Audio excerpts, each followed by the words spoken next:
ஏரி காத்த ராமர் ஆலயம் மகளாரண்ய சேத்திரம் சதுர்வேதி மங்கலம் என்று மதுராந்தக சோழனின் பெயரில் அமைந்த சென்னையை அடுத்த செங்கல்பட்டு மாவட்டத்தில் மதுராந்தகத்தில் அமைந்துள்ள இந்த ஏரி காத்த ராமர் ஆலயத்தை பற்றி நாம் இன்னைக்கு பார்க்கலாம்.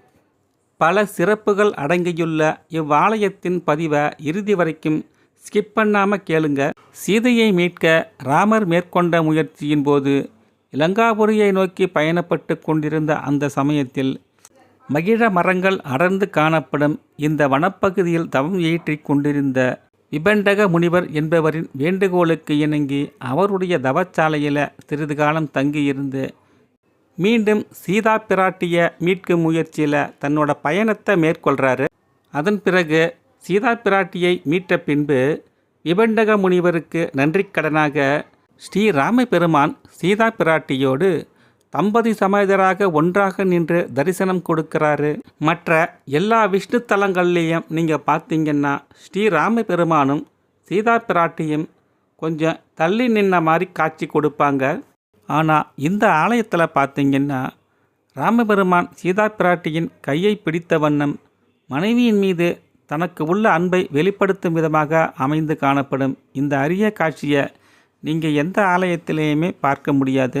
ஸ்ரீராமபிரான் இங்கு வந்து தங்கியதற்கு அடையாளமாக மூலவரிடத்தில் ராமபிரானும் லட்சுமண பெருமானுடன் இணைந்து காணப்படும் சீதாதேவியுடன் விபண்டக முனிவரும் இருக்கும் காட்சியையும் நாம் பார்க்கலாம்.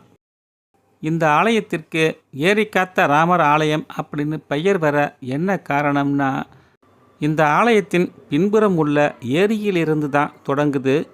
இந்த ஏரி நீர் மட்டுமே இப்பகுதி சுற்றுவட்டார பகுதி விவசாய நிலங்களுக்கும் குடிநீர் பயன்பாட்டுக்கும் பயன்படுத்தி கொண்டு வராங்க. மழைக்காலங்களில் இந்த நீர் உடைப்பெடுக்கும். இப்பகுதியில் உள்ள விவசாய நிலங்களும் மிகுதியாக பாதிக்கப்படும். இப்படி மழைக்காலங்களில் இந்த ஏரி உடைப்பெடுப்பதும் விவசாய நிலங்கள் பாழ்படுவதுமாக இருந்து கொண்டிருக்கும் அந்த சூழ்நிலையில் அப்பகுதி மக்கள் எல்லாம் ஒன்று திரண்டு அப்பகுதியை அப்பொழுது ஆண்டு வந்த வெள்ளைக்காரர் கர்ணர் அவர்களை அணுகி இந்த ஏரியை உடைப்பெடுக்காமல் திறம்பட வலுவாக கட்டி கொடுக்கும்படி முறையிடுறாங்க.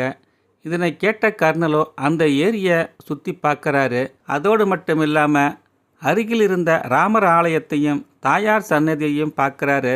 அப்போது தாயார் சன்னதிக்கு அருகில் நிறைய கற்கள் கொட்டப்பட்டிருந்ததை பார்த்து இந்த கற்களை வச்சு இந்த அணையை மேம்படுத்தலாம், அணையை வலுப்படுத்தலாமே அப்படின்னு சொல்லி கேட்குறாரு. அதற்கு அந்த ஆலய நிர்வாகிகளோ, இல்லை, இந்த கற்கள் எல்லாம் தாயாருக்காக தனி சன்னதி கட்டுவதற்காக சேகரித்து வச்சுருக்கோம், இதை எடுக்க முடியாது அப்படின்னு சொல்கிறாங்க. இதை கேட்ட கர்ணலும் ஆத்திரத்தோட, உங்கள் ராமர் தான் மிகுந்த சக்தி வாய்ந்தவராயிற்று, இந்த ஏரியை அவரே பாதுகாக்கட்டும் அப்படின்னு கோபமாக கிளம்பி போயிடுறாரு. அன்று இரவே மழை கனமழையாக பெருக்கெடுத்து அந்த ஏரியின் கொள்ளளவை நிரப்பி அணை உடைப்பெடுக்கும் நிலைக்கு வருது. அந்த சமயத்தில் வெள்ளைக்கார கர்ணலோ அவரின் மேலதிகாரிகளுக்கு முறையான தகவல்களை அனுப்ப வேண்டும் அப்படின்னு நினச்சி தனியாளாக கொடையை பிடிச்சிக்கிட்டு அந்த ஏரியை சுற்றி பார்க்க போகிறாரு.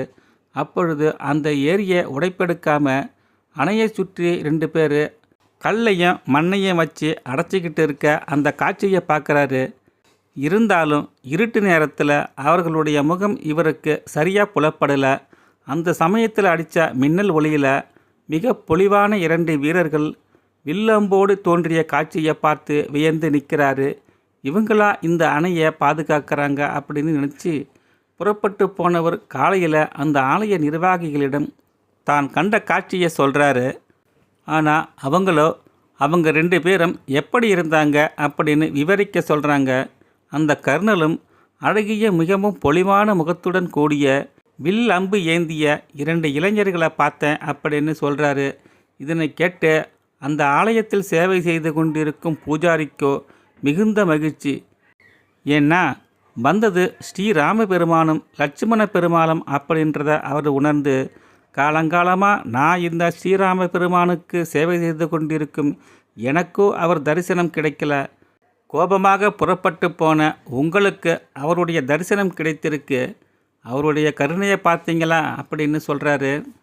இதனால் மிகவும் அதிர்ந்து போன கர்ணலோ தன்னுடைய சொந்த செலவிலேயே தாயார் அம்மனுக்கு தனி சன்னதியை கட்டி கொடுக்க முன் வர்றாரு. கம்பர் பெருமானும் கம்பராமாயணம் எழுதுவதற்கு முன்பு ஒவ்வொரு வைஷ்ணவ தலமாக சென்று விஷ்ணு பகவானை தரிசனம் செய்து கொண்டு வரும் அந்த சமயத்தில் இந்த ஆலயத்துக்கும் கம்பர் வராரு. அப்பொழுது ஒரு சிங்கம் கர்ஜிக்கிற சத்தத்தை கேட்டு பயந்து ஒடுங்கிறாரு. அப்போது ஸ்ரீ நரசிம்ம பெருமானும் லட்சுமி தாயாரும் கம்பருக்கு காட்சி கொடுக்குறாங்க. இதற்கு அத்தாட்சியாக சிங்கமுகம் இல்லாமல் மனித முகம் கொண்ட சாந்தமான முகத்தோடு ஸ்ரீ நரசிம்ம பெருமாளும் லட்சுமி தாயாரும் தனிச்சன்னதியில் அமர்ந்து அருள்பாலிக்கிறாங்க. இந்த ஆலயத்தின் பிரதான மூர்த்தியாக ராமபெருமான் விளங்கினாலும் விபண்டக முனிவரால் பூஜிக்கப்பட்ட ஸ்ரீதேவி பூதேவி சமேத கருணாகர மூர்த்தியே பிரதான மூர்த்தியாக விளங்குறாரு. உற்சவ காலங்களிலும் இவர்தான் உற்சவ மூர்த்தியாக புறப்பாடு செய்கிறாரு. சுவாதி நட்சத்திரத்து அன்று இங்கு சிறப்பாக திருமஞ்சனம் நடைபெறுது. இந்த ஆலயத்தின் மற்றும் ஒரு சிறப்பு, கல்வி கேள்விகளில் சிறந்து விளங்க குழந்தைகளுக்கு ஒரு நல்ல வாய்ப்பு.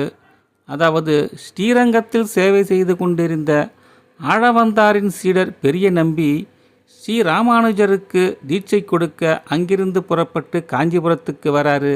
அதே சமயம் ராமானுஜ பெருமானும் பெரிய நம்பியிடம் தீட்சை வாங்க ஸ்ரீரங்கம் புறப்பட்டு போகிறாரு.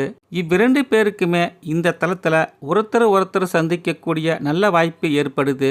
அதனால் இத்திருத்தலத்திலேயே பெரிய நம்பி ஸ்ரீ ராமானுஜ பெருமானுக்கு பஞ்ச சம்ஸ்காரம் என்னும் தீட்சையை கொடுக்கிறாரு. இந்த வைபவம் இந்த ஆலயத்தின் மகிழ மரத்தின் அடியில் ஆவணி மாதம் வளர்பிறை பஞ்சமி திதியில் இன்றளவிலும் நடந்து கொண்டிருக்கும். இந்த வைபவத்தில் பார்த்தீங்கன்னா ராமானுஜ பெருமானோ தீட்சை பெறும் நிலையில் குனிந்து வணங்கிய நிலையிலும், பெரிய நம்பி ஆண்டாரோ ஞானமுத்திரை காட்டியபடி இருக்கும். குருவும் சிஷ்யனும் ஒரே தளத்தில் அமைந்து காணப்படும் இந்த அற்புத காட்சியை காணும் மாணவர்கள் கல்வி கேள்விகளில் சிறந்து விளங்குவார்கள். கையில் வெண்ணெயை ஏந்தியவாறும் வழக்கால தாமரை மலர் மீது அமர்த்தியும் பெரிய நம்பி பூஜை செய்த குழந்தை கண்ணனும் இங்கே இருக்காரு. குழந்தை இல்லாத தம்பதிகள் இந்த குழந்தை கண்ணனை வேண்டி தொட்டில் கட்டுறாங்க. இந்த ஆலயத்தோட மற்றும் ஒரு சிறப்பு சங்கு சக்கர தரிசனம். பெரிய நம்பி ஆண்டார் ஸ்ரீ ராமானுஜருக்கு தீட்சை கொடுக்கும்போது கொடுத்த சங்கு சக்கர முத்திரை தரிசனம் இந்த ஆலயத்தின் மற்றும் ஒரு சிறப்பு. நாம் முதல்லேயே மூலவருக்கு அபிஷேகங்கள் கிடையாதுன்னு பார்த்தோம். இதற்கு காரணம் என்னன்னா, மற்ற ஆலயங்களில் உள்ள மாதிரி கற்களை கொண்டு சிலை வடிக்காமல் காஞ்சிபுரத்தில் உள்ள அத்திவரதரை போல அத்திமரத்தை கொண்டு சுதை வடிவமாக வடித்து வச்சிருக்காங்க. அதனால் இந்த மூலவர்களுக்கு அபிஷேகங்கள் என்றுமே கிடையாது, தைல காப்பு மட்டும் உண்டு. இவர்களுக்கு கீழே சக்தி மிகுந்த எந்திரம் பிரதிஷ்டை செஞ்சு வச்சிருக்காங்க. எந்திர பிரதிஷ்டை செய்யப்பட்ட இந்த மூலவரை நம்ம வணங்கினா சக்தி மிகுந்த பலன்கள் நமக்கு கிட்டும். மேலும் குறிப்பிட்ட சில நட்சத்திரக்காரர்களுக்கான பரிகார ஸ்தலமாகவும் இது விளங்குது.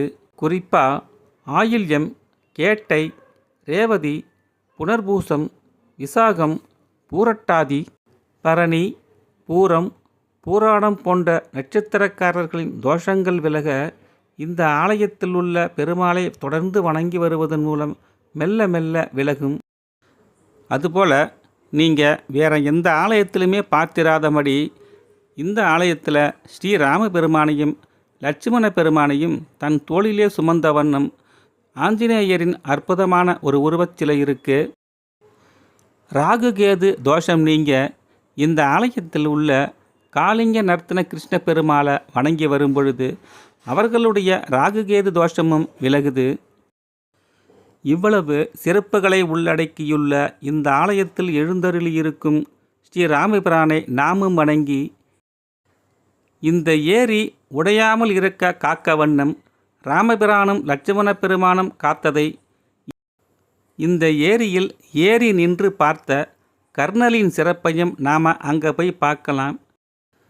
நம்ம பதிவில் ஏதாவது குறைகள் இருந்தால் கமெண்ட் பாக்ஸில் தெரியப்படுத்துங்க. நம்ம பதிவு உங்களுக்கு பிடிச்சிருந்ததுன்னா ஒரு லைக் பண்ணி விடுங்க, உங்கள் நண்பர்களுக்கும் ஷேர் பண்ணுங்க. புதியதாக நம்ம பதிவை பார்க்கும் நண்பர்கள் சப்ஸ்கிரைப் பண்ணி விடுங்க. மீண்டும் இது போன்ற நல்ல பதிவில் சந்திக்கலாம்.